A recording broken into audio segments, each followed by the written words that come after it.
Buenos días, muchas gracias por estar aquí escuchándonos y viéndonos.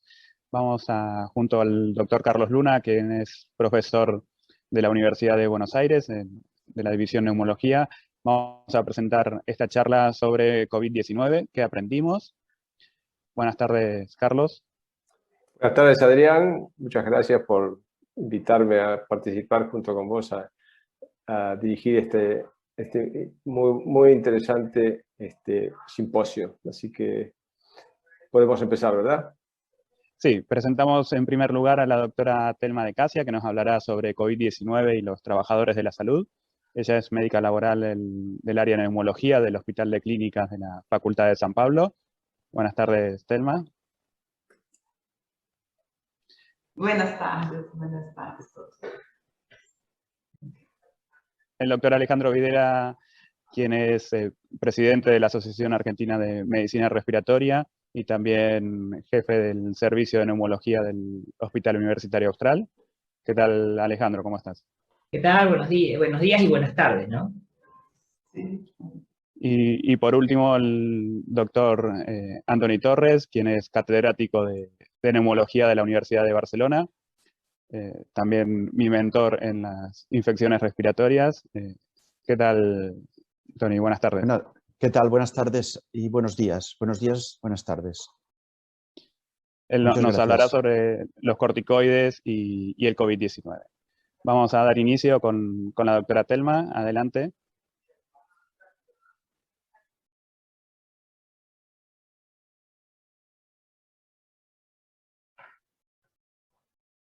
Olá a todos. É grande honor participar nesta conferência. Quero felicitar os organizadores desse hermoso evento, principalmente por trazer esse tema. Covid-19, trabalhador da saúde. Sou Telma, doutora que trabalha em São Paulo, Brasil, e é país que limita com 10 dos outros 12 países na América do Sul. Portanto, a conferência LAT é evento muito especial, muito precioso, muito rico para nós outros. Como apresentaremos? Falando pouco sobre Covid-19, trabalhadores da saúde, alguns estudos mundiais, dados do Brasil, experiências regionais e locais que tivemos e uma discussão sobre o que aprendemos.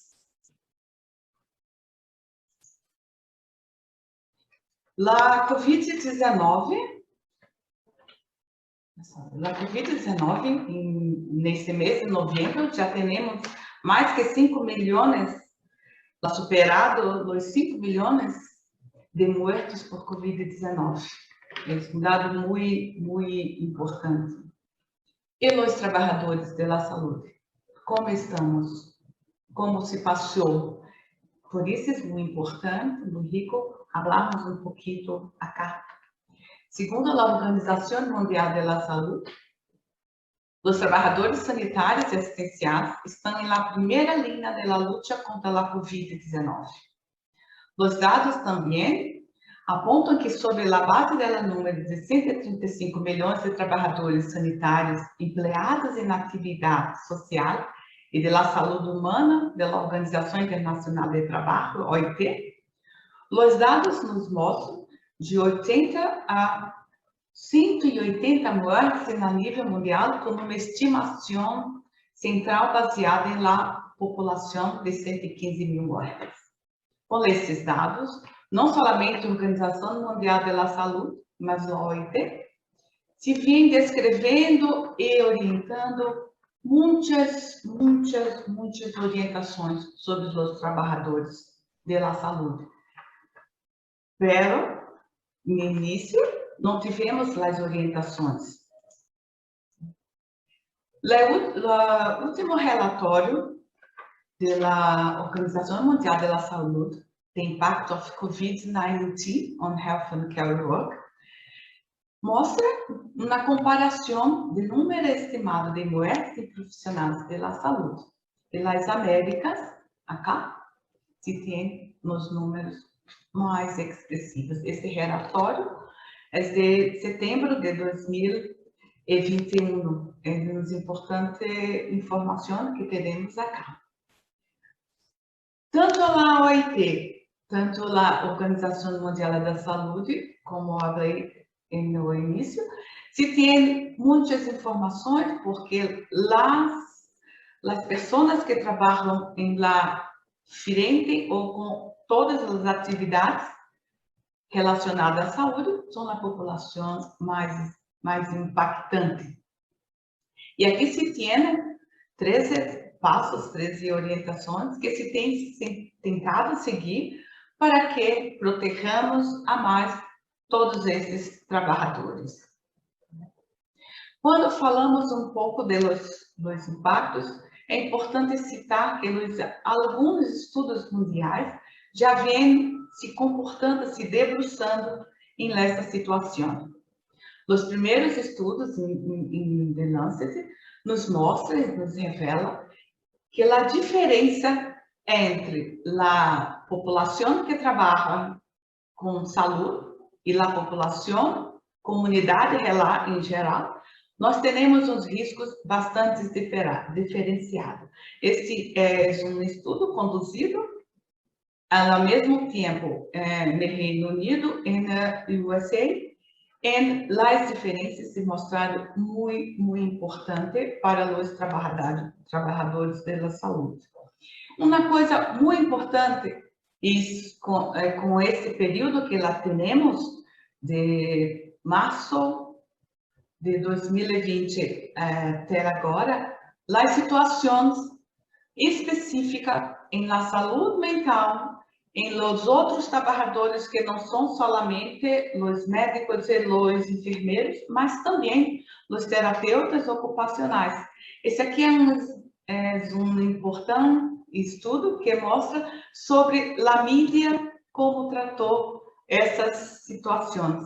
É um estudo muito bom. Esse aqui é um estudo que mostra em nosso hospital acá, sobre a situação. E, falando da saúde mental, esse estudo mostra a prevalência dos casos de burnout em trabalhadores da saúde e as principais atividades em las pessoas que trabalham com serviço social, não somente aqueles da equipe de enfermagem. Ou seja, todos os trabalhadores envolvidos na saúde vêm sofrendo com os impactos da Covid, seja pela Covid infecção, seja pela Covid situação que necessitamos viver. Acá no Brasil, no Ministério da Saúde, mais de 1.800.000 casos suspeitos de Covid-19 foram notificados. Destes, 23,9% foram confirmados com PCR. E essas pessoas, profissionais da saúde, são 33% técnico auxiliar de enfermagem, 15% enfermeiro, com um total de 48,7% dos registros na equipe em todo profissional de enfermagem. Segundo o Conselho de Enfermeira, COFEN, que é diferente dos dados do Ministério da Saúde, 500 trabalhadores de equipe de enfermagem morreram, faleceram entre março de 2020 por conta da infecção de Covid. Esse aqui é um dado, uma pesquisa muito recente, feita pela Fiocruz, nossa, em Brasil, que temos um observatório de Covid-19, onde perguntou para as pessoas sobre os profissionais de saúde sobre a Covid. 87% sentem medo da Covid. Muitos deles, cerca de 80%, responderam que sentiram que a sua saúde mental foi alterada negativamente pela pandemia. E somente 19% dos que responderam afirmaram ter recebido algum apoio para cuidar da saúde mental. Essa pesquisa está disponível e é muito interessante, especificamente porque 96, quase 100% dos respondentes afirmaram conhecer algum companheiro de trabalho com suspeita ou diagnóstico de Covid, e 31% já tiveram a doença. Isso nos dá a importância de que a Covid-19 é uma doença profissional de saúde que se transmite de trabalhador para trabalhador também, e assim necessita ser trabalhado. Aqui são as outras importantes informações sobre a Fiocruz, e aqui se tem um dado muito interessante, que é com relação à percepção positiva sobre as condições de trabalho em maio de 2020 até março de 2021, e nós temos alguma percepção, principalmente com relação a treinamento que se aumenta e especificamente com a redução do despreparo para essa situação. É um dado muito importante. As pessoas se sentem mais confiantes nessas questões. Agora eu vou falar um pouquinho sobre nossa experiência acá, no hospital, e na cidade que acompanhamos alguns casos acá. Eu trabalho no estado de São Paulo, a população de 42 milhões de habitantes, aqui está. É um complexo, que é o maior complexo hospitalar do Brasil, talvez da América Latina também, e se foi especificamente estruturado um serviço acá, no complexo, para atender as pessoas, os profissionais de saúde do complexo, cerca de 22 mil, que qualquer sintoma se dirigia acá. Este serviço sofreu um arranjo muito agradável de los artistas, e os profissionais de saúde se dirigiam acá. Desse serviço, podemos verificar em um período até 9 de fevereiro de 2021, que nós atendemos cerca de 15.540 pessoas que sentiam sintomas.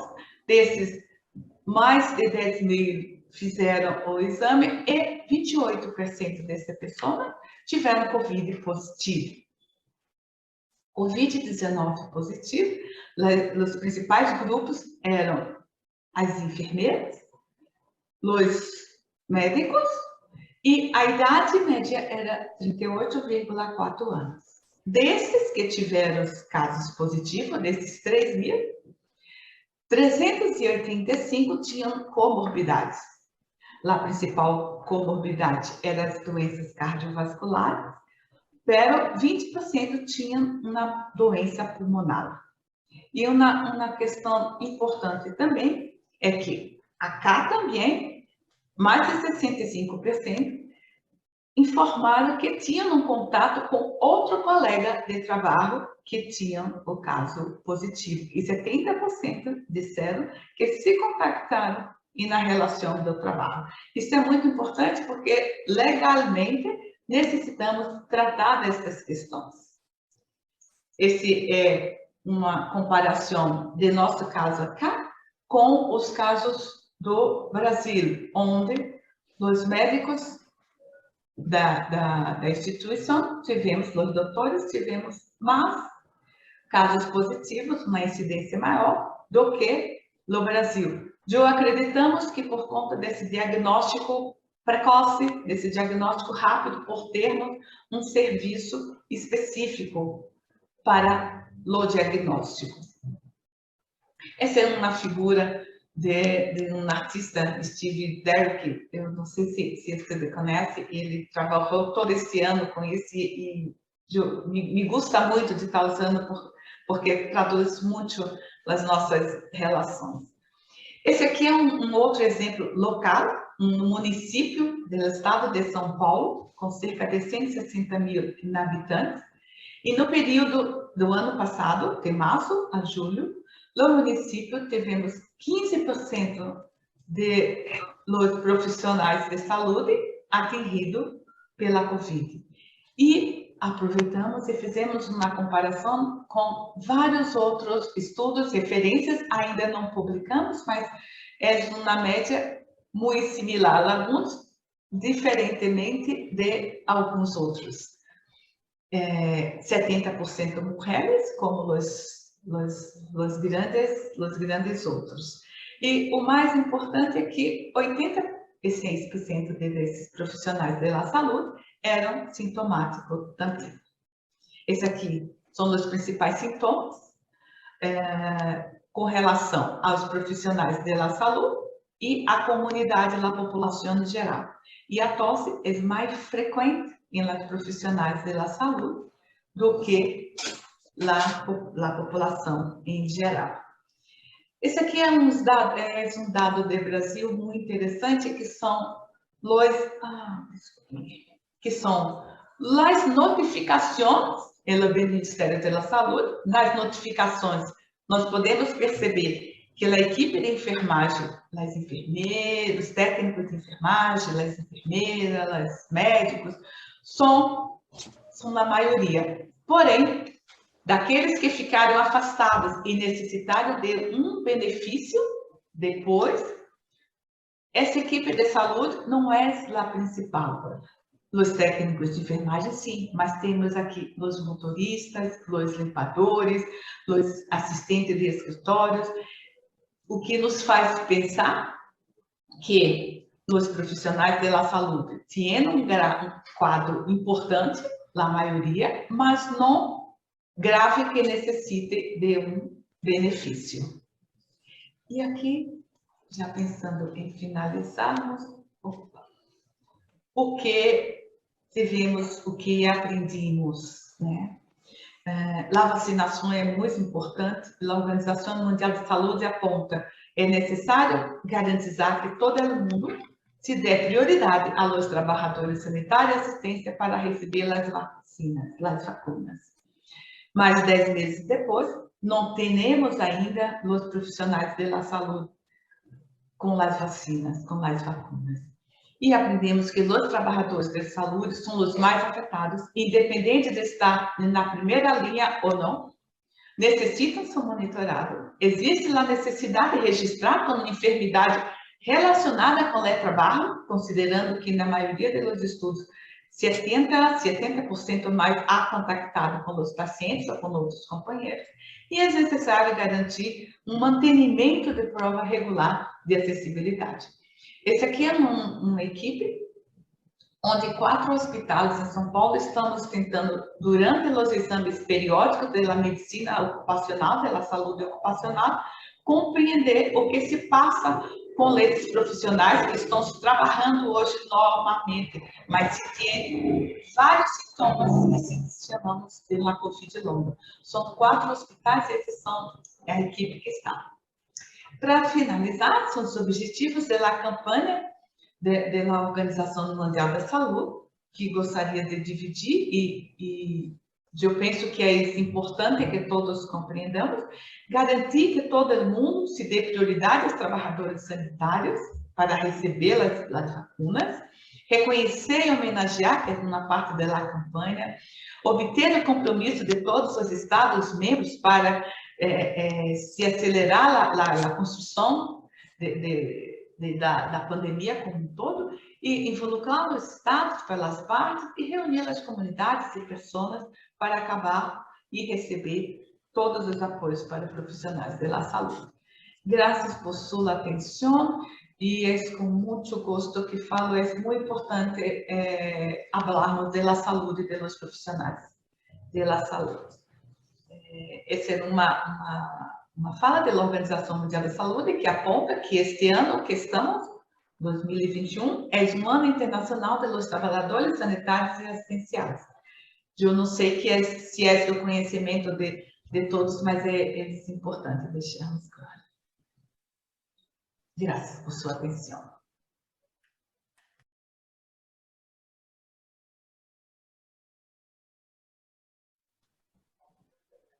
Buenos días o buenas tardes, porque no estoy seguro del horario final en que se va a transmitir esto. Agradezco a las autoridades de ALAT por la invitación para hablar en estos minutos acerca de mitos y verdades en el tratamiento de la COVID. Si ustedes quieren acortar los tiempos, básicamente lo que yo voy a decir es que hay algunas intervenciones que tienen beneficio probado en mortalidad, como la dexametasona, que la va a cubrir el doctor Torres, el tocilizumab, los anticuerpos monoclonales, lo que les vamos a dedicar un poquito más de tiempo, baricitinib, molnupiravir. Hay intervenciones farmacológicas que tienen beneficio en síntomas e internaciones, pero no necesariamente en mortalidad, como el remdesivir o los corticoides inhalados. Hay una ausencia de beneficio en mortalidad de algunas intervenciones, como el lopinavir, ritonavir, la hidroxicloroquina, el interferón beta-1 y el plasma de convalecientes. Y hay evidencia controversial y discutible acerca del beneficio de fluoxamina, del suero hiperinmune y de la ivermectina. La desesperación que ha vivido toda la humanidad durante la pandemia nos ha llevado, estas son fotos de Argentina, ahí podemos ver el combo que le hacen a un paciente ambulatorio en la ciudad de Mar del Plata de Argentina, que incluye antibióticos, corticoides, 2 antibióticos, y corticoides si los llega a necesitar, si tiene tos, o directamente, como esta foto tomada en Tucumán, una hierba para ayudarnos a poder pasar a través de COVID.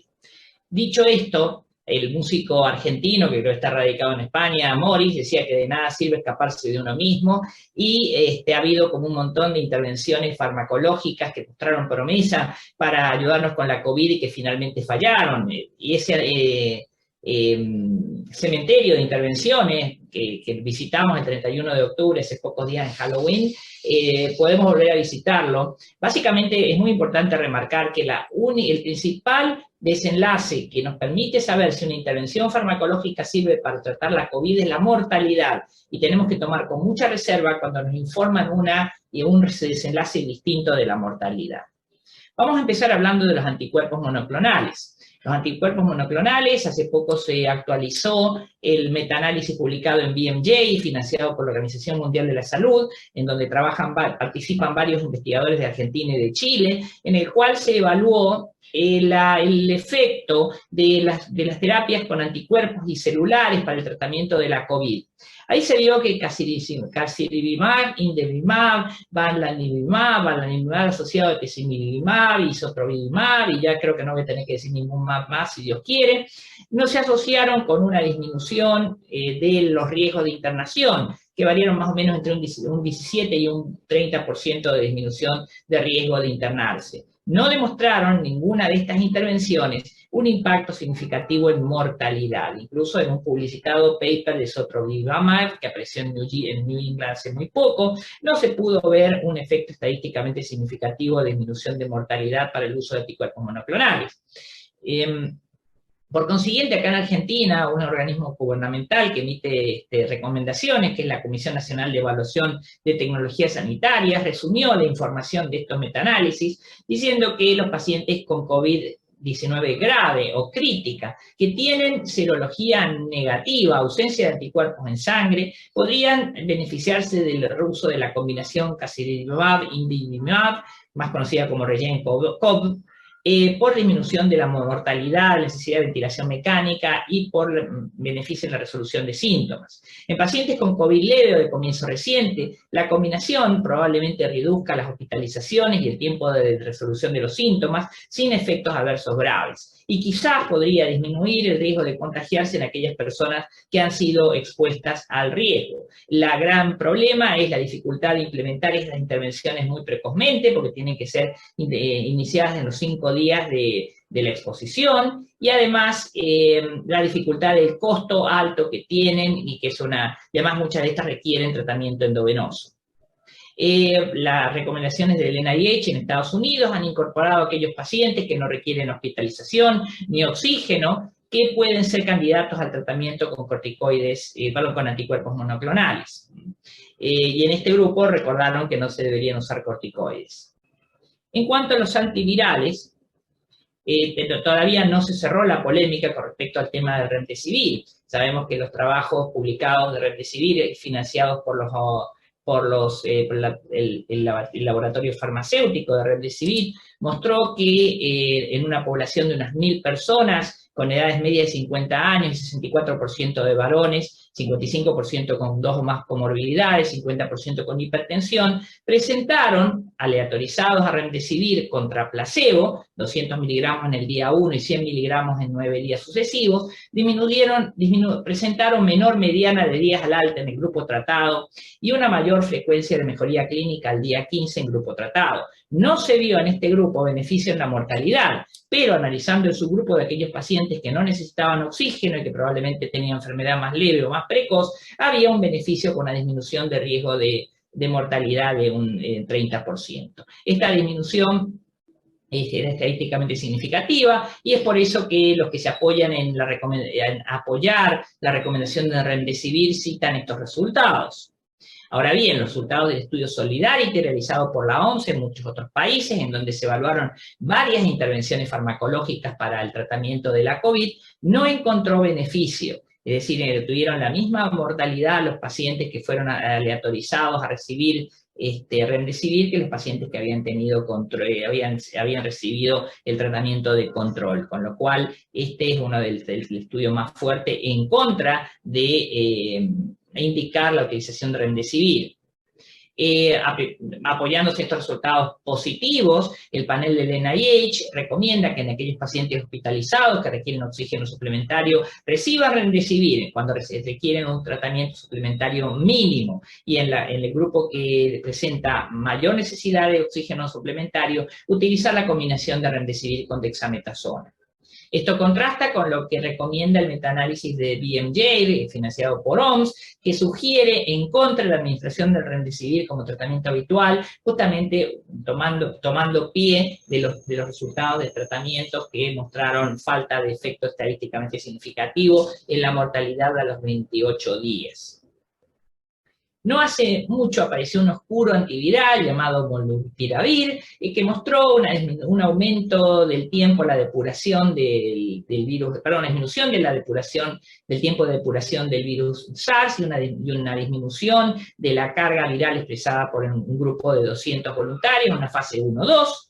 Y antes de que pudiéramos parpadear, había aparecido un press release con la fase 3, en la cual de 775 pacientes en un análisis interino preplaneado, pacientes ambulatorios adultos con COVID leve a moderado, que fueron aleatorizados a 5 días del inicio de síntomas, se vio una diferencia estadísticamente significativa de que los pacientes se hubieran internado o fallecido a 28 días. Hizo un desenlace compuesto, un composite outcome, 7,3% de los que no recibieron molnupiravir versus 14,1% de los que recibieron placebo. Esta diferencia estadísticamente significativa lleva a que el día de hoy, que estamos grabando esta presentación, se haya aprobado en el Reino Unido el uso de molnupiravir, el martillo de Thor, para el tratamiento de la COVID. En cuanto a los modificadores de la respuesta inmune, el estudio Recovery, el estudio más grande que tenemos en marcha de tratamientos de la COVID, nos consagró el uso de tocilizumab como uno de los tratamientos modificadores de mortalidad. En este estudio se incluyeron pacientes internados con infección confirmada, con saturación de oxígeno menor al 92%, o requerimientos de inmunoterapia y una proteína C reactiva con valores mayores de 7,5 miligramos sobre litro.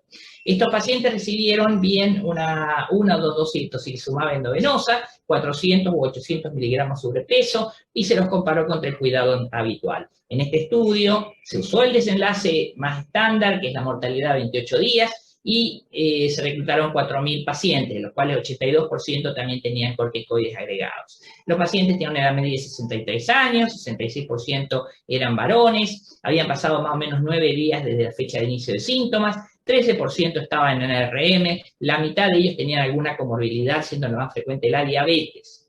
El grupo tratado con tocilizumab presentó menor mortalidad, 31 con 35%, más o menos un 20% de disminución del riesgo, si uno mira la razón de tasas. Mayor probabilidad de alta a los 28 días en el grupo tratado, 57 contra 50%. Menos riesgo de morir o de requerir ARM en el grupo que no estaba en ARM en el momento de la aleatorización. Este beneficio de mortalidad de pacientes hipoxémicos con evidencia de inflamación hizo que lo incluyéramos dentro de todo el arsenal terapéutico reducido que tenemos para manejar la COVID.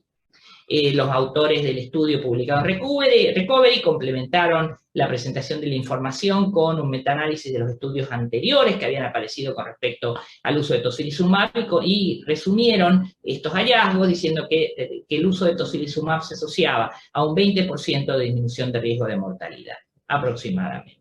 Acá lo más importante con el tocilizumab es encontrar el momento para tratarlo. No es una medicación para pacientes leves y está muy discutido si una medicación para la enfermedad prolongada crítica. Sí, algunos estudios incluyeron pacientes con enfermedad crítica. En general, el momento más aceptado de tratamiento impresiona ser el momento de la enfermedad moderada severa y que todavía no ha llevado al paciente a ventilación mecánica, pero es evidente que también hay estudios que han incluido pacientes con ventilación mecánica y que han demostrado respuesta. Por esto, el metaanálisis de BMJ recomienda el tratamiento con cualquiera de los receptores de interleuquina 6, incluyendo también el sarilumab, para los pacientes que tienen enfermedad crítica o severa, basándose también en su beneficio para mortalidad, para disminución de necesidad de ventilación mecánica, y no encontrar un aumento estadísticamente significativo de las infecciones bacterianas, que era como la gran preocupación que se tenía en el momento en que se empezó a indicar este tratamiento.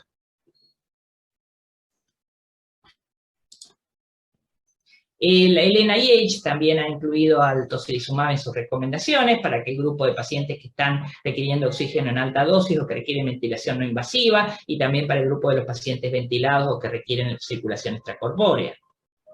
Baricitinib es un inhibidor oral selectivo de la proteína quinasa JANO. Hay un estado aleatorizado controlado en donde los pacientes fueron aleatorizados a 4 miligramos de baricitinib por 14 días, asociado a remdesivir por 10 días, o placebo.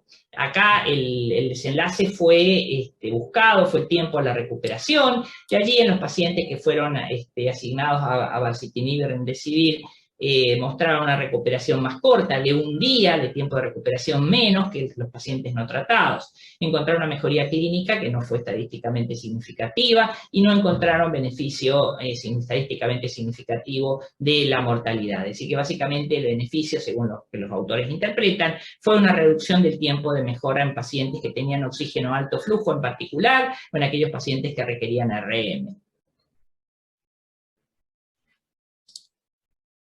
Los pacientes, hay otro estudio posterior, en donde acá se vio en un grupo de pacientes ligeramente comparable, cómo respondían los pacientes en cuanto a progresión de la enfermedad. Acá el objetivo primario era justamente la progresión a uso de oxígeno, ventilación no invasiva, ventilación mecánica invasiva, o muerte como uno de los resultados secundarios, y ellos encontraron en este estudio que había una disminución de mortalidad por todas las causas, un 8% de mortalidad para el grupo de baricitinib y 13% para el placebo, con un número necesario para tratar de 20 personas tratadas con baricitinib para evitar una muerte, sin aumento estadísticamente, sin una proporción estadísticamente llamativa de cantidad de efectos adversos, y por eso interpretan que se podría producir una reducción significativa de la mortalidad en pacientes adultos con COVID hospitalizados. Sin embargo, baricitinib todavía no ha sido incorporado en las guías de práctica clínica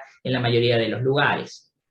Las opciones que están más en investigación y en controversia incluyen la fluvoxamina, que es un inhibidor selectivo de la recaptación de serotonina, básicamente un antidepresivo. Este antidepresivo, en un estudio preliminar publicado en JAMA, mostró que pacientes sintomáticos ambulatorios tratados con fluvoxamina, que estamos entrando en el campo, en el proceloso camar de los tratamientos precoces utilizados para tratar de evitar la progresión de enfermedad a formas más graves, que, repito, es una cosa que es muy difícil de medir, requiere números grandes de pacientes, incluye pacientes de bajo riesgo con bajo riesgo de mortalidad.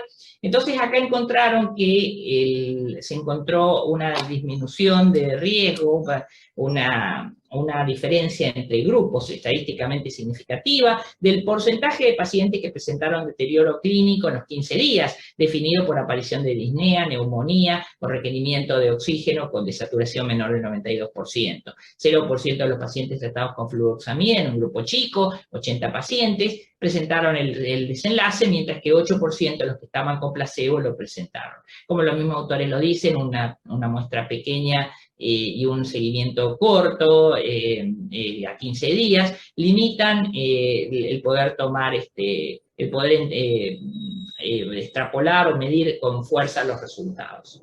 Un poco en respuesta a esto, un grupo brasileño realiza un ensayo clínico en donde compara fluvoxamina 100 miligramos cada 12 horas por 10 días contra placebo en adultos con factores de riesgo para la progresión. El desenlace fue la internación o traslado de un centro primario a centro terciario 28 días. Acá también se estaba mirando si era un medicamento que podía influir en la progresión, y en unos 700 pacientes aleatorizados a cada grupo, en una edad media de 50 años y 58% mujeres, el desenlace no se vio más frecuentemente en ninguno de los dos grupos, con lo cual no podemos afirmar que la fluvoxamina sirva para prevenir la progresión de enfermedades graves en un grupo con mucho más poder estadístico que el anterior. Ningún subgrupo de los incluidos, por edad, sexo, tiempo del inicio de síntomas o presencia de uso de corticoides o estado de uso de tabaco, demostró un beneficio estadísticamente significativo. El suero hiperimmune es solamente una publicación proveniente de Argentina que mostró un beneficio en la escala ordinal de síntomas de la OMS en pacientes graves que no tenían anticuerpos basales, pero tampoco tuvo beneficio de mortalidad, y el entusiasmo por el uso de esta intervención ha decaído bastante en Argentina. La colchicina, se ha publicado los resultados de Recovery, en los cuales la colchicina, en una dosis inicial de 1 miligramo, seguida de 500 microgramos por 2 dosis durante 10 días, comparada con cuidado habitual, en adultos internados por COVID, no influyó de manera estadísticamente significativa en el desenlace de mortalidad. Este estudio incluyó una población bastante importante, y en esa población, de 63 años de edad, 69% de varones, 51% con comorbilidades, el desenlace se vio con la misma frecuencia en cualquiera de los dos grupos. Acitromicina ha sido probada como una intervención también buscando un efecto antiinflamatorio en los pacientes con enfermedad de COVID. Y acá en este estudio, el estudio Atomic, en el cual se usaron 500 miligramos de acitromicina por 14 días, se incluyeron pacientes mayores de 18 años con fecha de inicio de síntomas menor de 14 días. El desenlace fue ese desenlace compuesto de muerte o de internación a 28 días, y en un grupo de pacientes jóvenes, 45 años de edad, 52% de los pacientes, tampoco se vio diferencia en el desenlace buscado, con lo cual tampoco podemos afirmar que haya un efecto de la acitromicina para proteger contra la progresión de la COVID. La ivermectina en nuestros países de Latinoamérica tiene un uso demasiado amplio. Sabemos por la colaboración Cochrane, que hizo un metaanálisis de 14 estudios, 1.678 participantes. Hay estudios que vieron el tratamiento en contexto hospitalario, pacientes que vieron si podía usarse para pacientes ambulatorios. Hubo estudios que se hicieron para profilaxis, y hubo una gran variabilidad en la dosis y la duración del tratamiento entre los diversos estudios. Lo que hace la colaboración Cochrane es claramente excluir aquellos estudios que no son aleatorizados, y además los evalúa por su calidad, cosa que otros metaanálisis no lo han hecho. Cuando hacemos ese tipo de evaluación de la evidencia, podemos encontrar que la ivermectina en los pacientes internados con enfermedad moderada o severa no se asocia a beneficio de la mortalidad, e incluso se puede asociar con un aumento del riesgo de mortalidad, hasta una duplicación de aumento de riesgo de la mortalidad, lo mismo que no se asocia con disminución de riesgo de empeoramiento clínico. Tampoco para los pacientes ambulatorios, los estudios han mostrado un beneficio para proteger contra mortalidad, y al contrario pueden incluso aumentar el riesgo de mortalidad, considerando que son números relativamente intermedios, no son ni grandes ni chicos, pero podría tener un efecto incluso deleterio en pacientes ambulatorios en cuanto a la mortalidad y al empeoramiento clínico. Y hay un solo estudio que evaluó el tema de la posibilidad de la prevención de infección, y no pudieron encontrar ningún resultado claramente medible. Si a esto le sumamos que hay varios estudios que se han retirado de la literatura debido a que hay dudas sobre si son fraudulentos o si su calidad ha sido muy pobre, realmente creo que el veredicto respecto a la ivermectina es negativo. Más aún considerando, como se publicó hace muy poquito, que los efectos tóxicos de ivermectina pueden ser muy importantes. En un reporte de Estados Unidos, en un mes tuvieron 21 llamadas a un centro de toxicología que terminaron en 6 personas internadas y 4 en terapia intensiva por síntomas adversos de la ivermectina. Esto es para ir terminando las recomendaciones de la CONITEC de Argentina con respecto a la evidencia que tenemos para los tratamientos, en donde todavía no se recomiendan los anticuerpos monoclonales para los grupos de protección y la ivermectina se contraindica, la colchicina también. Y terminamos recordando que el tratamiento con anticuerpos monoclonales en pacientes ambulatorios con infección precoz se asocia a menor riesgo de progresión y beneficio en internaciones y potencialmente en mortalidad. El tratamiento con bloqueantes de interleuquina 6 se asocia a beneficio de mortalidad en pacientes con evidencia de inflamación. No hay evidencia de beneficio de mortalidad para los inhibidores de la janoquinasa. Podría existir algún beneficio de fluvoxamina en internaciones, pero otra vez no queda claro que pueda tener otro tipo de beneficio, y no hay evidencia clara de beneficio de otras opciones. Una vez más, cada vez que hablamos de COVID, cada vez que alguien parece estar muy seguro con respecto a lo que va a decir con respecto a la COVID, menos tenemos que creerle, porque en COVID, como en muchas otras cosas de la vida, las respuestas simples son equivocadas y las complejas las correctas. De una vez más, muchas gracias por la invitación.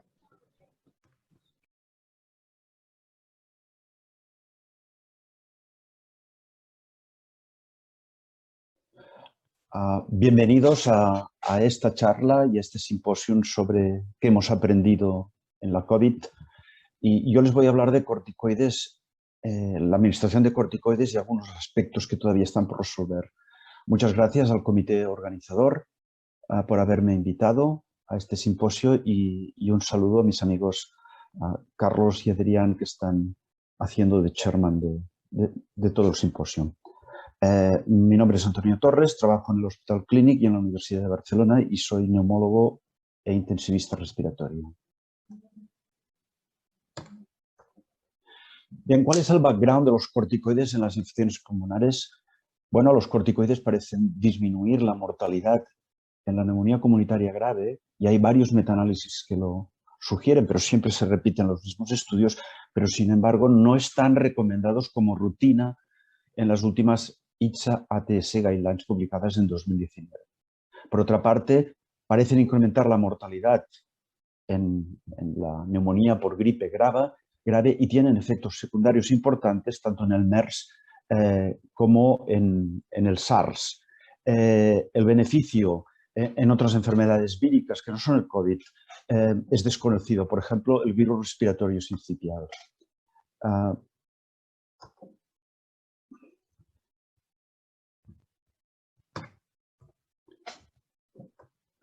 ¿Qué pasó al principio de la pandemia? Bueno, pues había mucho miedo a utilizar corticoides por lo que se había visto en gripe, en el MERS y en el SARS.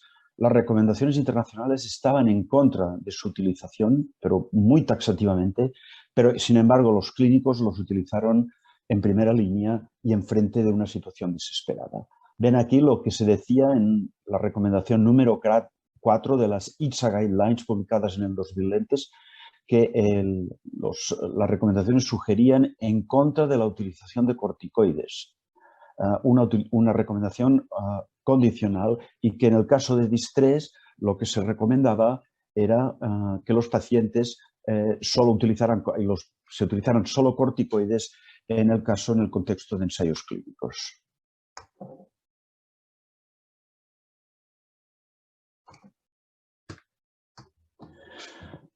No fue hasta que llegó el estudio Recovery y otros estudios, y particularmente este metaanálisis publicado en JAMA por la Organización Mundial de la Salud, de estudios que utilizaron dexametasona por un lado o hidrocortisona, o el estudio SARI, metilprednisolona, que se confirmó la eficacia de los corticoides, sobre todo en los pacientes que estaban ingresados, que tenían insuficiencia respiratoria e incluso insuficiencia respiratoria grave.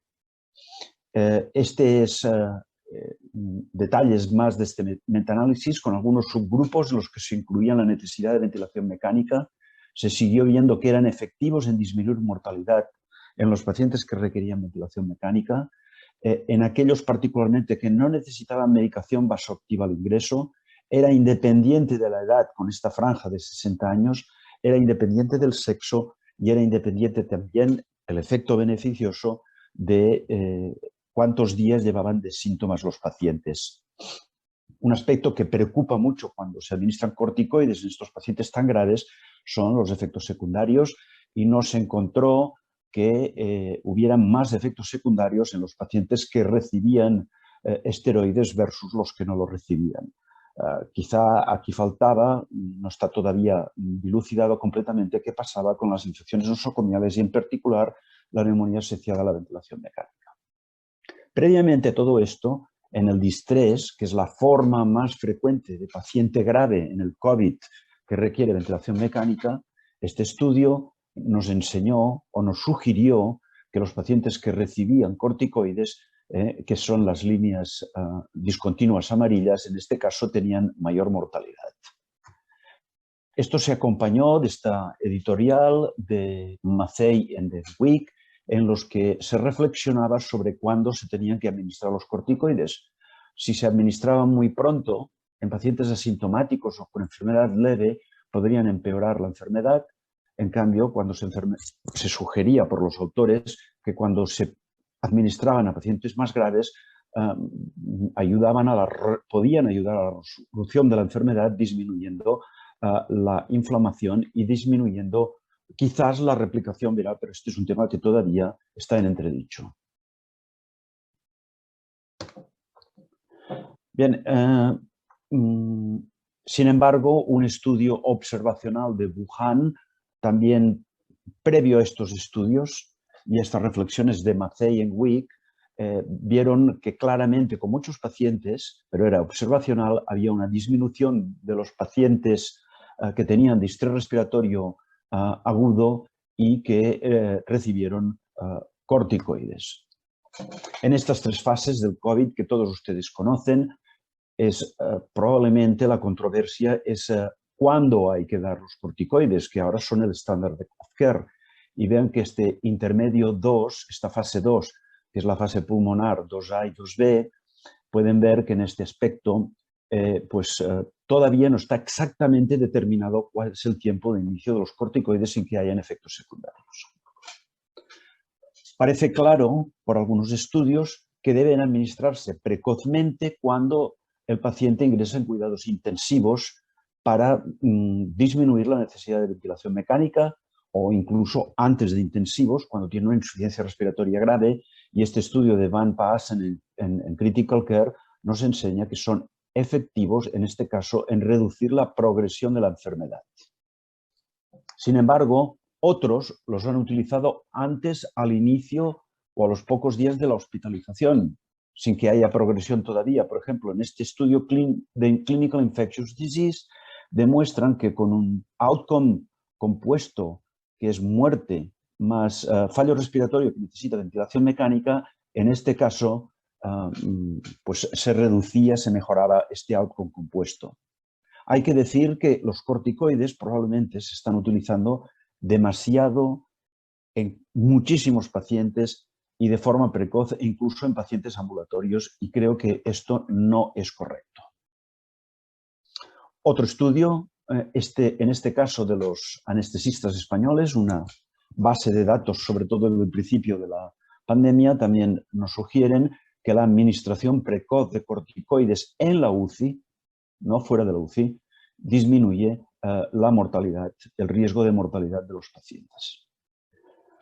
¿Y qué pasa con tocilizumab, que se ha mencionado anteriormente por el doctor Videla, y la interacción entre tocilizumab y corticoides?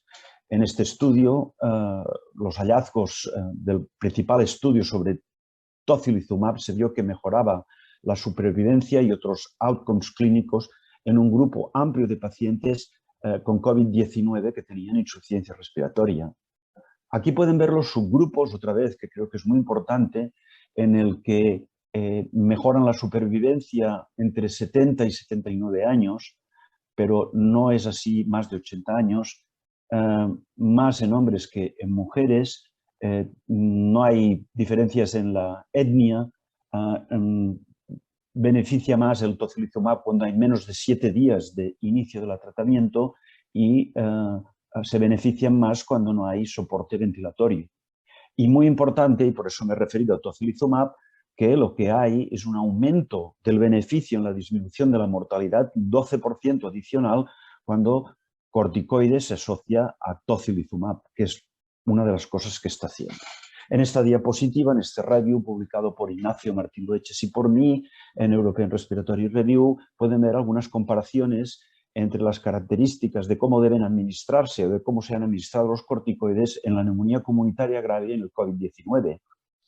Neumonía grave ingresada en la UCI, el tipo de esteroides básicamente aquí, prednisona, metilprednisolona y dexametasona, versus dexametasona, hidrocortisona y algún estudio de metilprednisolona. Es interesante ver que la hidrocortisona se demostró que no funcionaba en la neumonía comunitaria grave. Hay un metaanálisis de esto. La duración es parecida, el outcome en los corticoides es disminuir la mortalidad y lo que nos queda por dilucidar es si aumentan las infecciones bacterianas o las infecciones aspergilares. De hecho, los corticoides son el estándar of care de las guías del NIH y del NHS, en los que se puede ver pues, que tanto dexametasona como tocilizumab se dan en pacientes con insuficiencia respiratoria. Realmente en la práctica clínica lo que se suele hacer es empezar con corticoides y si el paciente no funciona bien, añadirle tocilizumab. Es normalmente lo que está pasando. Vean también las recomendaciones de las guías de la Sociedad Europea de Respiratorio, en que tanto los corticoides como los antagonistas de la IL-6 están recomendados, pero la recomendación para corticoides es más importante. Hay una serie de cuestiones pendientes que no están todavía clarificadas del todo. Las dosis altas versus dosis bajas normales, ¿qué quiere decir precoz? Hay algunos fenotipos en los que no se debiera administrar corticoides por el aumento de la mortalidad. Necesitamos más información de la persistencia de la carga viral, aunque sí se ha visto en algunos estudios que se sugiere que los corticoides aumentan el viral shedding. Ya le he dicho antes, se incrementan las infecciones secundarias y cuándo, y quizá también si tienen beneficios en las secuelas a más largo plazo. En cuanto a las dosis altas versus dosis bajas, este estudio publicado en el European Journal of Clinical Microbiology Infectious Disease se puede ver que para pacientes mayores, que es toda esta zona más roja, más de carácter morado, la mortalidad aumenta cuando se dan dosis altas versus dosis estándar. Creo que eran más de 80 años, si mal no recuerdo. También en este estudio de Jung en European Respiratory Journal, de muchos pacientes, en un estudio multicéntrico hecho en los Países Bajos, que los corticoides aumentan la mortalidad cuando se administran en los pacientes mayores de 80 años. Y esto es un aspecto muy importante a tener en cuenta. Por lo tanto, la edad es una de las primeras variables realmente a sopesar cuando vamos a administrar corticoides. Y los efectos de la edad y la inflamación. La inflamación yo creo que es importante. No todo el mundo la ha medido en los corticoides. Recordemos que en la neumonía comunitaria grave se recomienda cuando hay una proteína C reactiva elevada en el plasma. Pero, por ejemplo, este estudio de los intensivistas franceses de la red Comerea nos enseña que la mortalidad se aumenta cuando la edad es inferior a 60 años y no hay ningún marcador de inflamación. Y los marcadores de inflamación eran la PCR, el dedímero, la ferritina y creo recordar que no había ninguno más. En este caso, los corticoides aumentan la mortalidad. Esto es un efecto que realmente es importante. Es el segundo aspecto que debemos considerar. ¿Cómo está la inflamación de este paciente? Finalmente, ¿qué pasa en los pacientes que son dados de alta y en los que hay una persistencia de imágenes intersticiales o mixtas en la radiografía de tórax? Este es un estudio observacional publicado en INCU Journal, en el que en una serie de pacientes con este tipo de imágenes, persistencia de imágenes en el TAC y persistencia de síntomas, los pacientes, a 30 pacientes se les dan corticoides y pueden ver aquí los resultados antes y después del tratamiento. pueden observar que para todos los parámetros funcionales hay una mejoría, pero también para los parámetros clínicos. Y yo sí que he visto personalmente algunos pacientes de este tipo que dando una tanda de corticoides que se va disminuyendo progresivamente, los pacientes mejoran y las imágenes pulmonares también. Esto era precozmente después del alta hospitalaria. En conclusión, y esta es mi última diapositiva, no hay duda que los corticoides son ahora el standard of care. Probablemente de forma precoz en pacientes graves que necesitan oxígeno o ventilación mecánica invasiva o no invasiva. La asociación con el tocilizumab, los corticoides, en el estudio que se ha publicado, beneficia un 12% más en la reducción de mortalidad. Y lo que es seguro es que hay fenotipos que el riesgo, beneficio y daño no está tan claro y que yo creo que es importante que sean descritos, y la única forma de hacerlos en los estudios observacionales, porque no van a realizarse más ensayos clínicos aleatorizados al respecto. Muchas gracias por su atención. Estaré encantado de responder a cualquier pregunta.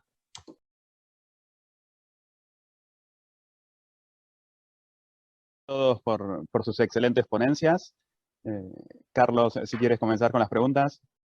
Bueno, como no, vamos a empezar por orden. Entonces, le preguntamos a Telma, hemos visto en su diapositiva que el porcentaje de personal de salud que se contagió de la enfermedad es más alto en enfermeras que en profesionales médicos. Si esto es así, y cuál es el motivo, y si es que existe también alguna diferencia en cuanto al desenlace, a la mortalidad, con respecto a los dos tipos de personal de salud. Y la otra pregunta, más allá de esta, que es secundaria también, si es que existe en la población esta que ellos han encuestado, dentro del personal de salud, gente que sea contraria a la vacuna, que se conocen vulgarmente como antivacunas, y bueno, cómo es la historia también en la experiencia de ellos. Ok, muchas gracias pela pergunta. Eu acho que discutimos pouco mais. A porcentagem é realmente diferente. Sabemos que a quantidade de técnicos e de profissionais de la enfermagem e la enfermeira é superior à quantidade de los profissionais médicos, dos doutores. E eu creio também, pela pesquisa que a Fiocruz fez, que a característica da exposição é diferente também. Eu creio que isso impacta no resultado da infecção de los contaminados e de los contaminados. Isso é muito importante, essa pergunta. E se isso impacta na mortalidade, nós tivemos no Brasil cerca de 1.000 médicos, 1.000 doutores que morreram de Covid-19. Eu creio que a mortalidade está relacionada a uma série de outras situações, não somente a ocupação ou a profissional ou da característica da profissão. A mortalidade está em volta com as outras características da Covid-19 em todas as pessoas. E uma pergunta importante, se temos profissionais da saúde que não tomou a vacuna, que não é vacunado. Sim, nós temos alguns.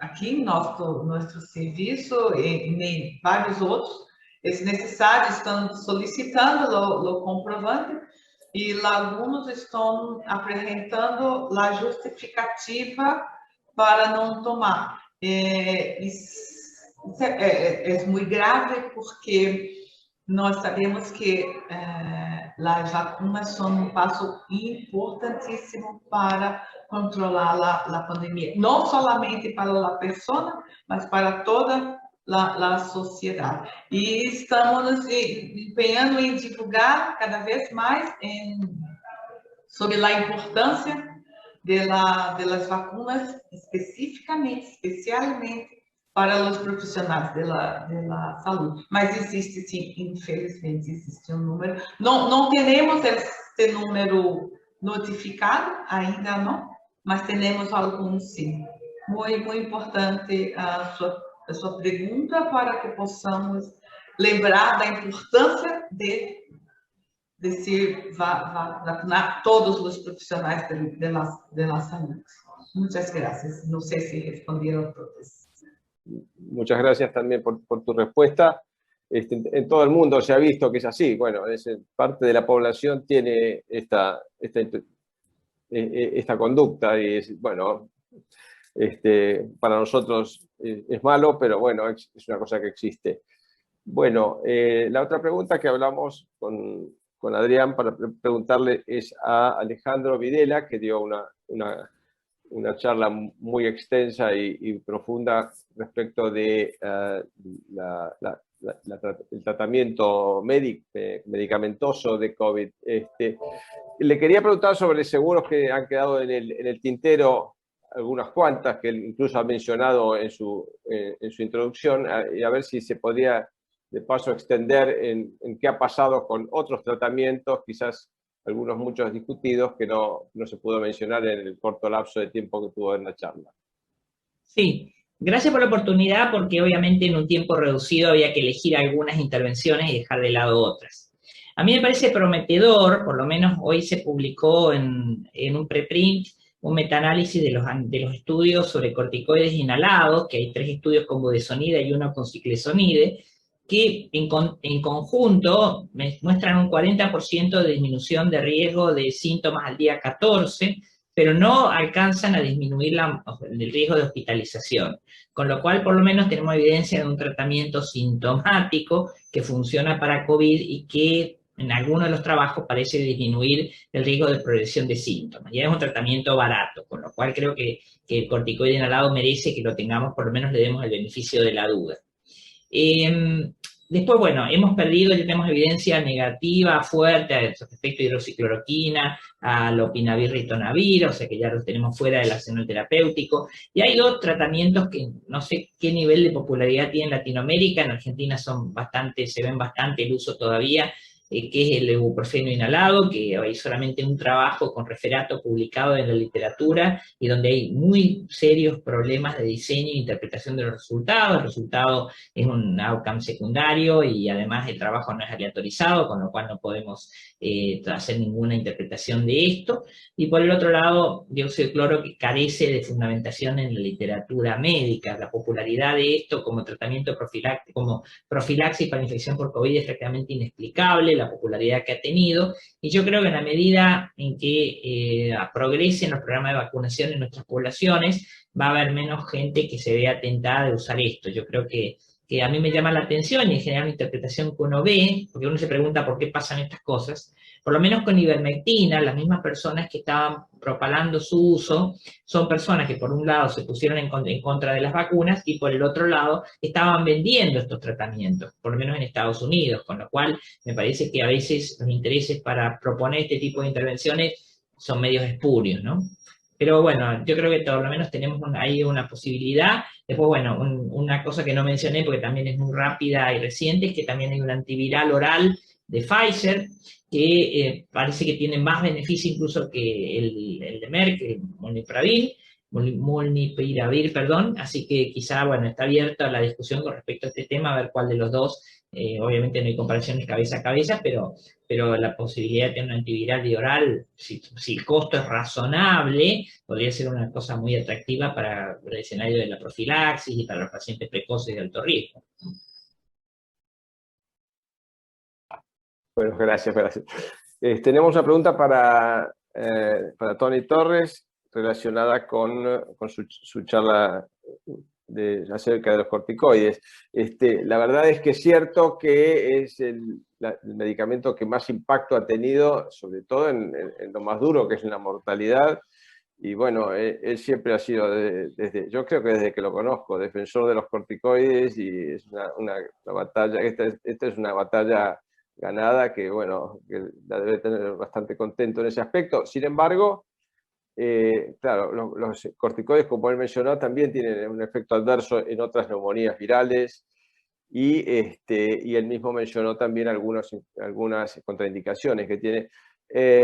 ¿Qué grado de responsabilidad tienen estos con algunos patógenos que aparecen como que normalmente uno pensaría que no tendrían que haber? Por ejemplo, la neumonía por hongos, o la gran incidencia de neumonía asociada al respirador que existe en estos pacientes, digamos. ¿Cuáles serían las contras que él ya mencionó, digamos, las contraindicaciones, pero de los corticoides en estos pacientes? Muchas gracias, Carlos. A ver, en primer lugar, decir que en los ensayos clínicos no se ha podido demostrar que los corticoides aumentan el riesgo, por ejemplo, de neumonía asociada al ventilado. Y en los estudios observacionales, solo el estudio publicado por la red Outcomerea en PLOS ONE lo sugieren. También el tocilizumab, en estudio publicado en Chest for Grasselli, lo digo porque es importante esto, sí que es un factor independiente de infecciones nosocomiales de todo tipo. Su asociación no lo sabemos. Nosotros, en nuestra base de datos del estudio CIBERES-UCI-COVID, yo no lo he presentado porque estamos analizando, sí que hemos encontrado que la asociación de los corticoides aumentan el riesgo de neumonía asociado al ventilador. Claro, con los hongos, como hay menos eventos en general de neumonía por hongos, no es fácil de demostrar. Pero sé que lo está mirando Sadneseir en el COVAPIT. Nosotros lo vamos a ver con qué patógenos tiene, pero yo diría que en general creo que aumentan el riesgo para infección nosocomial, en este caso respiratoria, por otros motivos. Lo cual complica el tema de la mortalidad, porque cuanto más neumonía, más mortalidad. Esto sí que lo ha visto Sadneseir. Y entonces, cuando se hacen los análisis, se ha de tener muy en cuenta que algunos de ellos, que este es un evento competitivo con la mortalidad, o no, para el beneficio no de corticoides. O sea que este es un tema importante. Pero yo diría que los estudios observacionales, al menos los últimos, y nuestros datos sugieren que hay un aumento del riesgo de neumonía asociado al ventilador en general. Probablemente cuando tengamos más datos, pues también demostraremos que se asocian más a neumonía del ventilado por hongos. Bien, bueno. Adrián. Bueno, la verdad es que muy contento, muy interesante todo el simposio. Quiero agradecerles a los tres ponentes y también a Carlos por haber participado. Me voy muy contento porque ha sido un placer estar aquí y escucharlos.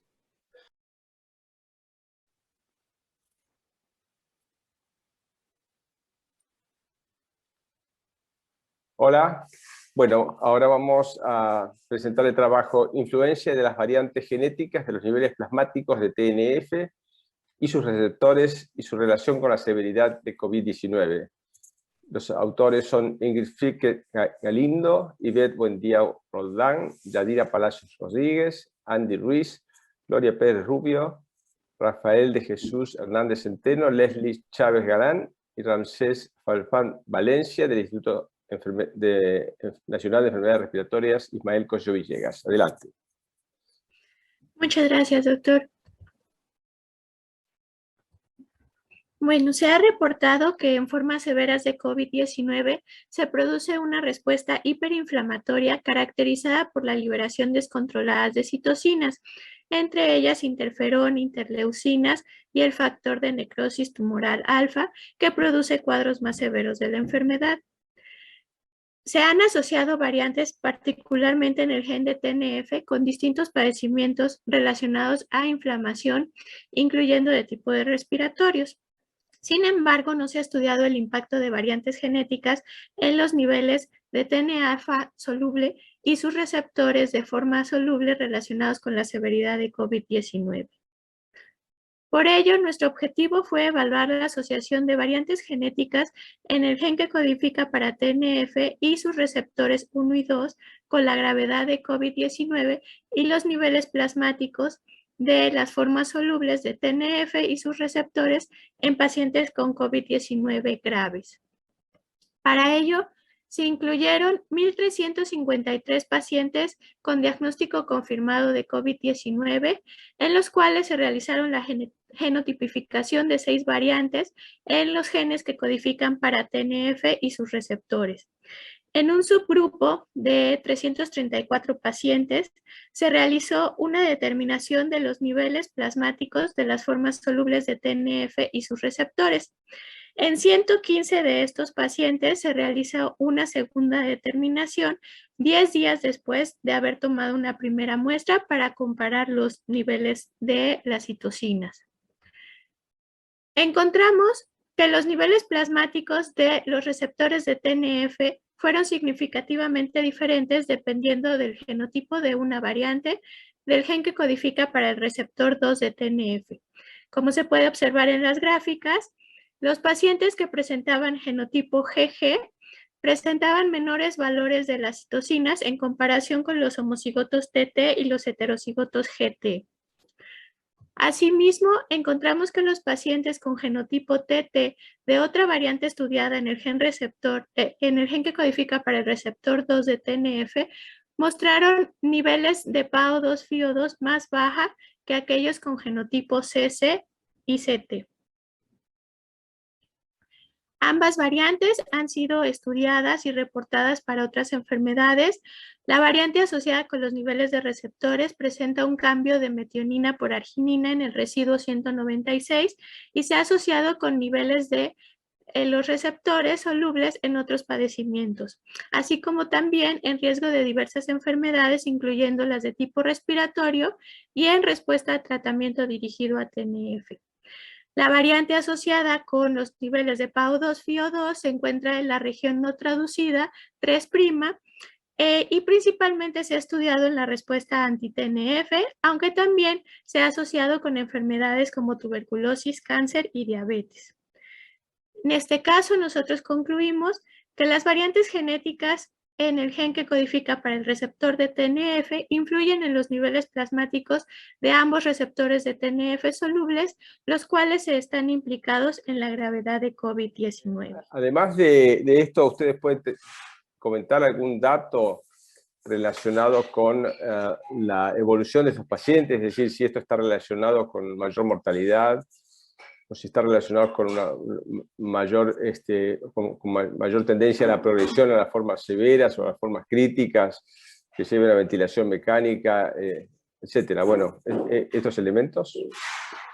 Sí, claro que sí, doctor. Como tal, ambos receptores, principalmente el receptor 1, se ha encontrado elevado en pacientes que requieren ventilación mecánica invasiva o que presentan mayores grados de síndrome de insuficiencia respiratoria aguda y también en pacientes que fallecieron debido a COVID-19. Entonces, sí hay una relación directa con la mayor severidad de la enfermedad.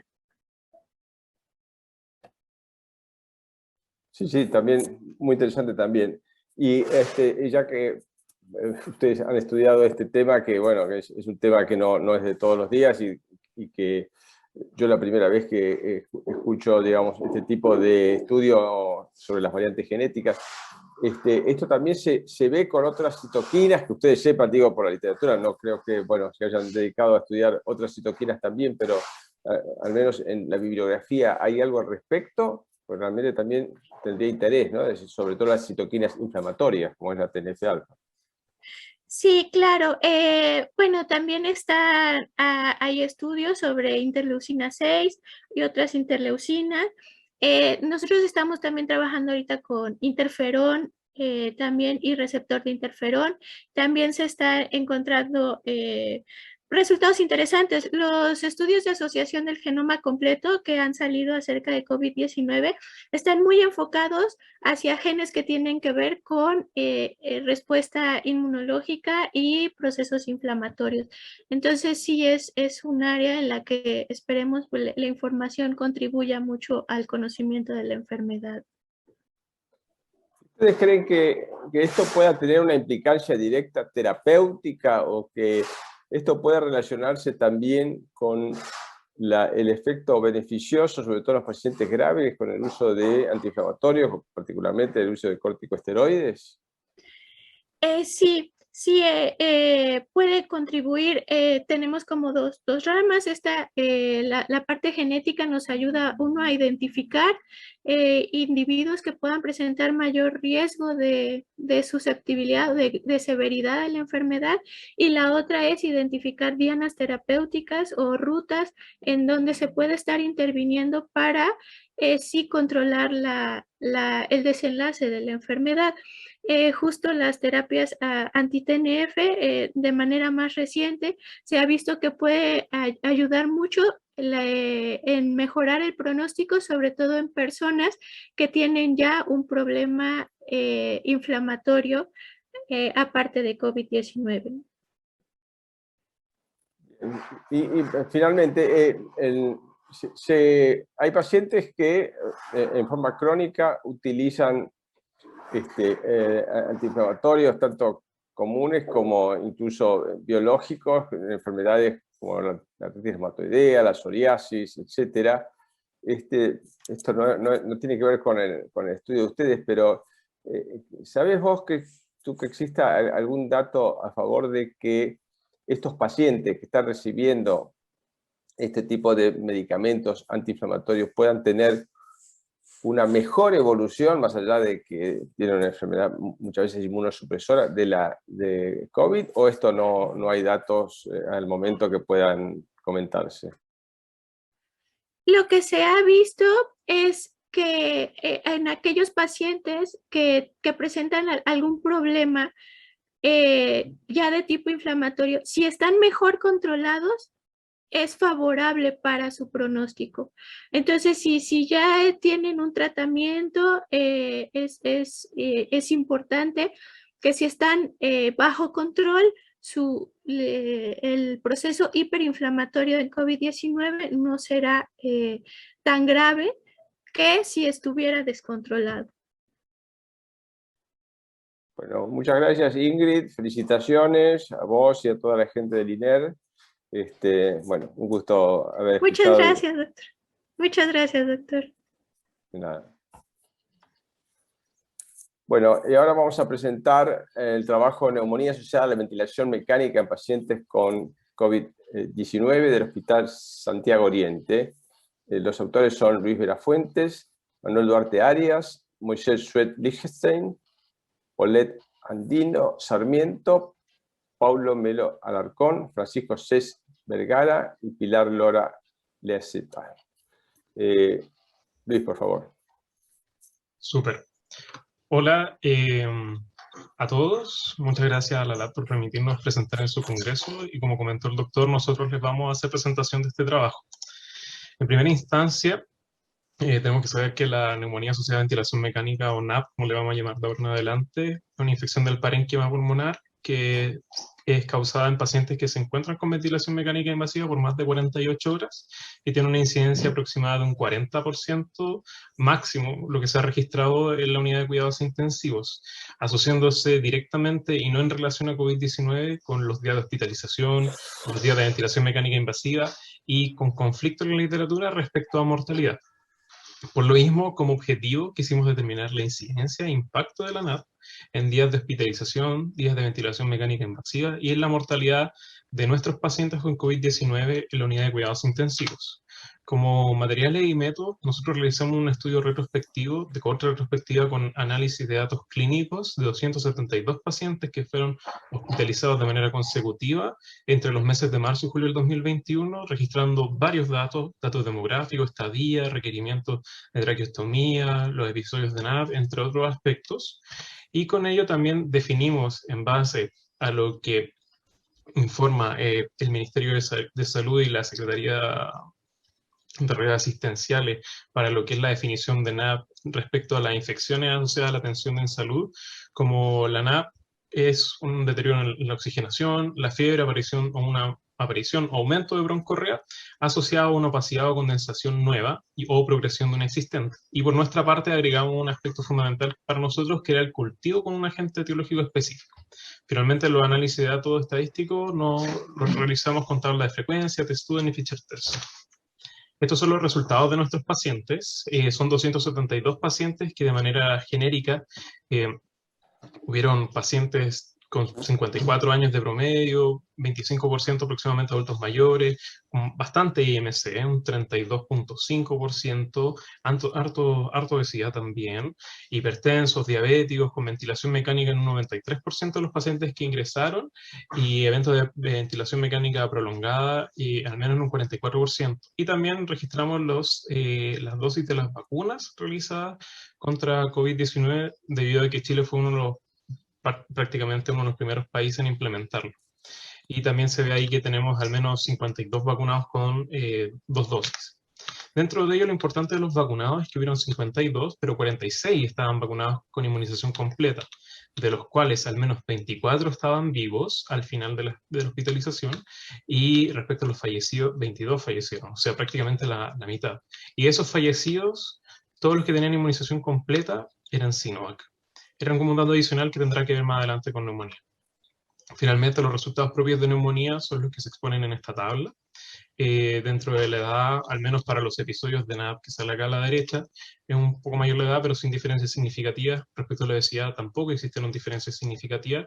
Y en lo que respecta a lo que nosotros nos enfocamos, dígase mortalidad, estadia hospitalaria y tiempo de ventilación mecánica invasiva, que son estos 3 aspectos que están aquí, encontramos que no existían diferencias significativas para mortalidad, al menos por nuestra muestra, pero sí en la estadia hospitalaria y los días de ventilación mecánica como tal, prolongándose aún más en los pacientes que poseían neumonía. Finalmente, como incidencia de los agentes etiológicos, los más prevalentes fueron la pseudomonas, Staphylococcus aureus y posteriormente Klebsiella.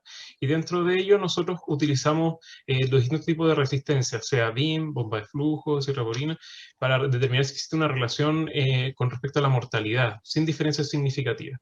Y también buscamos si es que había alguna relación respecto a algún factor o antecedente que los pacientes tuvieran también en relación a la mortalidad y la neumonía asociada a ventilación mecánica, que al menos no encontramos diferencias significativas con nuestra muestra, siendo lo más cercano hacia una tendencia el EPOC y el ESMO.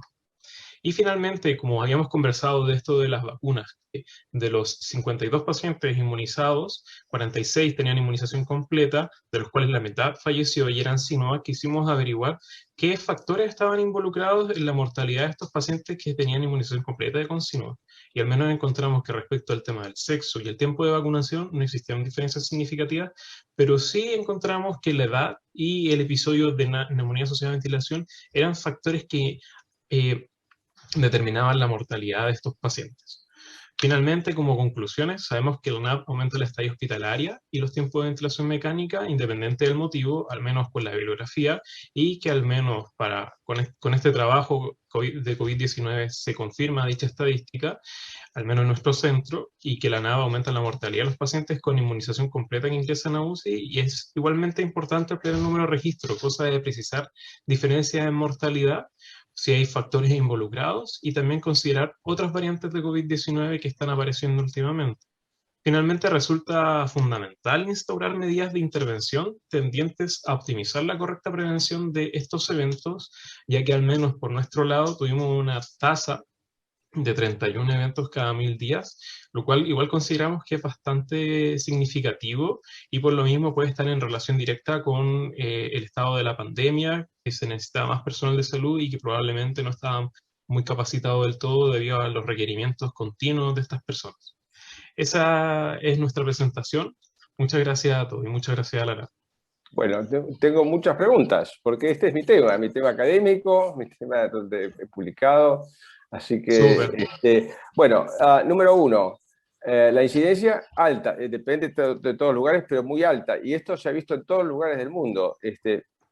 COVID se asocia con mayor frecuencia de neumonía asociada al ventilador. ¿Esto ha sido lo que ocurrió en el sitio de ustedes? Sí, en el Hospital Santiago Oriente, como le comento, tenemos esta tasa que fue de 31 y vimos harto evento de NAP, bastante, inclusive nos encontramos con algunos patógenos que eran más irregulares respecto o más infrecuentes de encontrarlo y que están en otros sistemas, por decirlo, dígase gastrointestinal, genitourinario, entre otros. Nos preocupaba mucho esto respecto al tema de infecciones asociadas a la atención en salud. Bien. Segundo, muy interesante, pacientes inmunizados, la mortalidad ha sido alta. Esto sí que no lo he podido ver en otros trabajos y es muy interesante. Vos lo atribuyes particularmente a una de las vacunas, pero yo creo que esto es algo que no está muy mencionado. Esa es una de las cosas interesantes del trabajo de ustedes. Bueno, no sé cuál es la tasa que ustedes tienen en su hospital de neumonía asociada a ventilador por 1000 días de ventilación mecánica normalmente. Vos mencionaste 31, es un número alto. Sí, es lo que calculamos nosotros y al menos lo que había que calculado días aproximadamente era un 20. Entonces, 20 normal. Cuando nosotros lo encontramos fue como bastante sorpresivo al respecto. Hay muchas probables causas de que esto ocurra. Una de ellas, a mi entender, es en lo largo de la ventilación mecánica, que no ocurre en otras causas de ventilación mecánica, ni estrés respiratorio, etcétera, es muy largo el tiempo. Y lo otro es el uso de corticosteroides de forma rutinaria, cosa que no es común en todos los pacientes ventilados mecánicamente. ¿Ustedes creen que eso pueda tener una influencia? Al menos nosotros creemos que sí. Podría relacionarse de alguna manera, pero no lo hemos investigado de manera dirigida, al menos no con esta muestra. Y de hecho estamos trabajando en paralelo en la relación del uso de recovery y también bolos de metilprednisolona. Bien, sí, quizás esto sea uno de los inconvenientes, más allá de que aumenta la sobrevida de los pacientes, esto habría que analizar el rol de esto. Lo mismo con la aparición de algunos patógenos inusuales, como es la Aspergillus, por ejemplo. Ahí no vi en tus datos, pero esto es otro dato.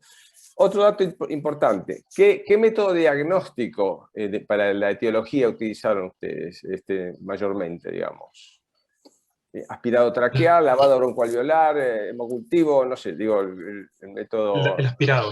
El aspirado fue el método más... Ya. Sí, y también el lavado. Es un buen método, el aspirado traqueal es un buen método, pero tiene algunos falsos positivos, ¿no? Porque, por supuesto, ¿cuantitativo o cualitativo? Cuantitativo. Es cuantitativo. Bueno, por eso el método cuantitativo te acerca un poco más a la etiología, descarta algunos, pero generalmente el número de gérmenes aumenta casi en un germen por muestra. A veces uno puede ver 2, 3 patógenos, hasta 4 patógenos con un número de unidades formadoras de colonias muy alto. Lo cual quiero decir que en un paciente que tiene un distrés respiratorio y uno encuentra un cultivo positivo, el infiltrado lo tiene, y la leucocitosis la tiene ya por el solo hecho de recibir corticoides. Es decir, los criterios diagnósticos, digamos, es probable que exista un sobrediagnóstico. Finalmente, vos mostraste una mortalidad alta y sin embargo, más allá de una mención que hiciste al final separando los pacientes con la vacuna y no, la mortalidad no parece ser atribuible a la presencia de neumonía en el grupo que ustedes... Y esto no son los primeros que lo han visto. Hay 2 grupos por lo menos que han analizado esto. Un grupo grupo multinacional y un grupo del área de París, de las afueras de París, y ambos les ha llamado atención. De hecho, nosotros también hemos hecho un trabajo en 4 terapias intensivas de América Latina, una unidad en Chile y 4 de Argentina, 5 terapias intensivas, y también hemos observado exactamente lo mismo. Es muy llamativo esto, que en una enfermedad tan grave como esta, no parece tener relación a la mortalidad. Así que me parece que, bueno, esto lo sumo a la experiencia que tenemos y no es habitual. La neumonía asociada a ventilador, por lo menos antes se caracterizaba por el hecho de tener mortalidad atribuible. Esto se lo ha rebajado un poco en su importancia, pero acá ha sido muy notable en casi todos los lugares que he visto ahora. que no tiene atribuible mortalidad. No sé si es que hay un sobrediagnóstico o es una particularidad de COVID que, bueno, que nos está sorprendiendo ahora. Sí, al menos de nuestra parte igual nos llamó bastante la atención, pero también creemos que hay variables que pueden ser confundentes al respecto, especialmente con el tema de que pacientes que ingresaban, aparte de la obesidad, tenían otras patologías asociadas y tal vez por sí solas no puedan generar diferencias significativas, pero tal vez si uno suma todas las patologías que tienen estos pacientes, probablemente pueda uno sacar resultados, pero sí, efectivamente hay que seguir trabajando al respecto y dar con un resultado o algo concreto. Pero fíjate tú que nosotros hemos observado que ni la obesidad, ni la hipertensión, ni la diabetes, que son tres factores comunes y graves, en todo caso, tampoco tienen, si uno lo hace un análisis multivariado, un impacto en la mortalidad de estos pacientes. Así que realmente Muy interesante. hay muchas cosas para ver al respecto, así que te felicito por el trabajo y bueno. Muchas gracias, doctor. Un gusto.